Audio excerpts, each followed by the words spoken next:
আসসালামু আলাইকুম সকলকে। দোয়া ও শুভকামনা দিয়ে শুরু করছি একটি ছোট্ট গল্প। ছেলে কলেজে ভর্তি হবে, বায়না করল, বাবা আমাকে একটি নতুন ল্যাপটপ লাগবে। বাবা বলল, চিন্তা করো না, ঠিক পেয়ে যাবে। বাবা বিকেলে রিক্সা নিয়ে বেরিয়ে পড়ল। রাত দিন করে রিক্সা চালিয়ে বাবার টাকা জোগাড় করতে লাগলেন।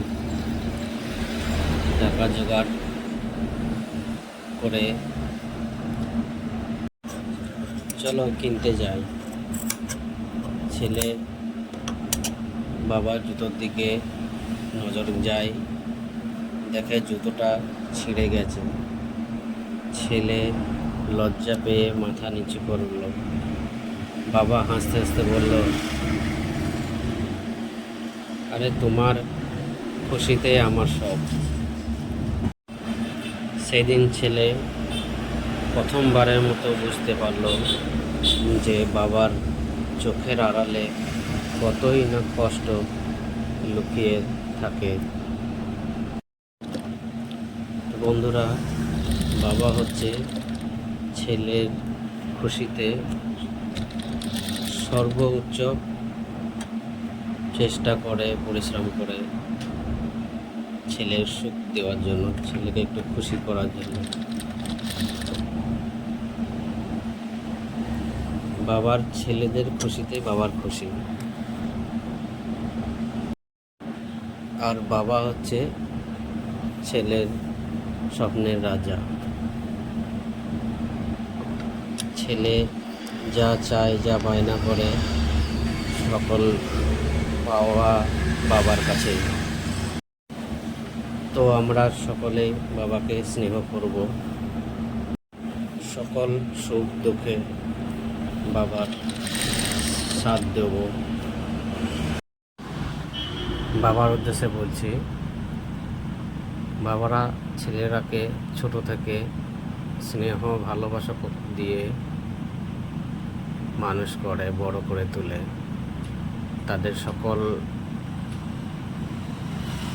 বায়না, সকল চাহিদা পূরণ করে এবং স্নেহ ভালোবাসা দিয়ে বড় করে।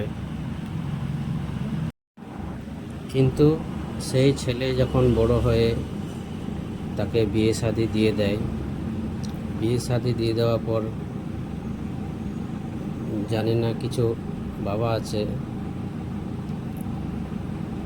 ছেলে আছে, তাদের সংসারে অশান্তি শুরু হয়ে যায়।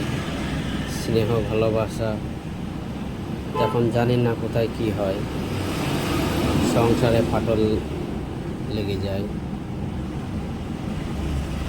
অশান্তি, ঝগড়াঝাটি চালু হয়ে যায়।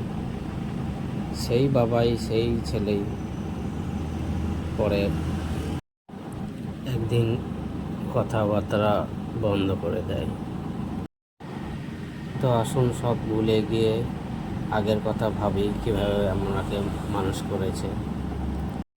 তো শেষমেশ যার বাবা আছে তার বাবারাকে ভালোবাসা স্নেহ করব, এবং যার বাবা নেই তার বাবাদের জন্য দোয়া করব, বেশি বেশি করে দোয়া করব। আর এই পর্যন্তই। আসসালামু আলাইকুম ওয়া রাহমাতুল্লাহি ওয়া বারাকাতুহু।